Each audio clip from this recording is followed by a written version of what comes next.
Hello and welcome. My name is David Lockett. I'm a STEM teacher, NASA JPL Solar System Ambassador, and recent NASA Space Apps Designer. And I'm going to tell you a little bit about app design, the process that I took to get there, and how easy it is for not only your students to do it, but you as an educator to design and work on the process a little bit at a time. We don't want you to get overwhelmed, so we're going to show you the basics of how we do that. Recently, I was involved in NASA Space Apps Challenge. It's an international contest that's all over the world. It involves coders, makers, builders, just about everyone that can come together that's curious about space and the Earth around us. Uh, when I first found out about this particular opportunity, I found out that it was a collaborative experience. It was exciting. We wanted to pair NASA's data with problem solvers all across the globe. So what first introduced me to apps were, of course, I'm always using apps. Uh, I got encouraged to make my own because I wanted to put designs in that I wouldn't normally see. I wanted to add, something that was different, something that would pique not only my curiosity, but would pique my students and would pique various groups around me as well.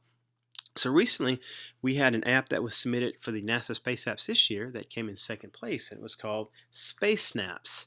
The contest revolved around, if you were going to explore space, how would you do that? Would you take photos? Would you submit those photos? How would you do that?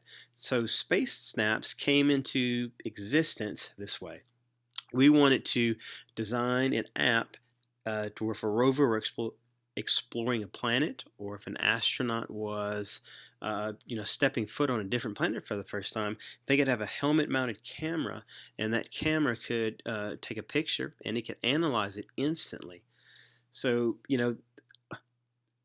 looking at the different apps, there's all kinds of apps now that involve photos. The first one I think of is Instagram, and it was designed, to enable creative expression. So whenever you design an app, you have to think about how can you be creative first. What's the big idea? I always like to think about the creativity portion first. What innovative idea is expressed? How is it abstract? How is this idea going to provide a way to solve or scale a complex solution? This is where your skill set comes in. You want to think about, how can we program it? What skills do we need to solve it? What parts of the internet are we going to involve to do that? When I think about these CS ideas and these big principles, I always think about how the app can change the world. How can it bring value to all areas of life? Uh, the first thing that I always try to do with an app is, what's the global impact? What opportunities are used to impact it?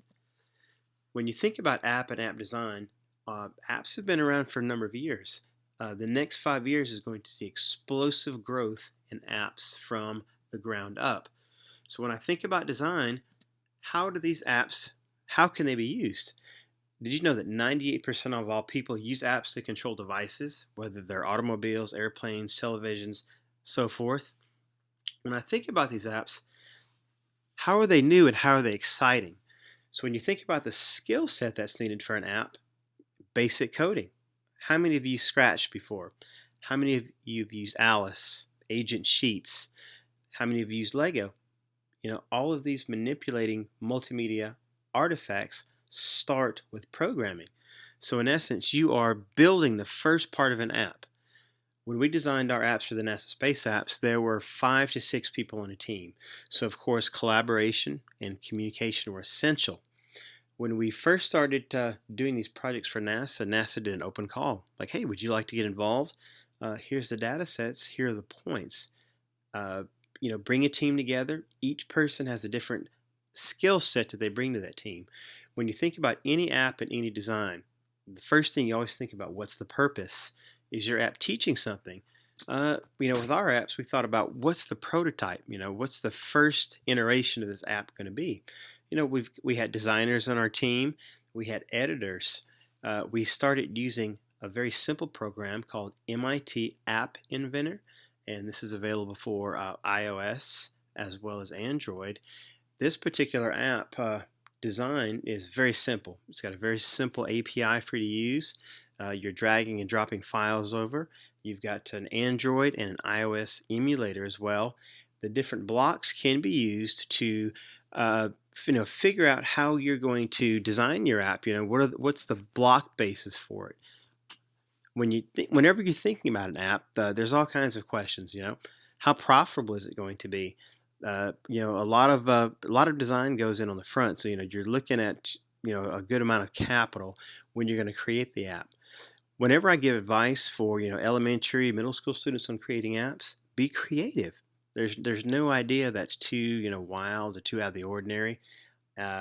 Training. You can train yourself. MIT App Inventor is a good way to start. Uh, I'm going to provide you with a few links. There's a good one called Flutter. Definitely recommend Flutter. They actually provide access to different ways that you can design your app and kind of work on it from the ground up. MIT's Center for Mobile Learning is also listed, and there's an App Inventor site as well that you could use. If I were to encourage you to make your own app, start from the ground up. Sketch out your design. Take out your phone. How will it look on your phone? Think about the API. There's different ideas. Train yourself. Watch videos. Learn from the best. Test apps out. And from there, you'll come up with a new idea, and your app will be next in line for development. Thank you.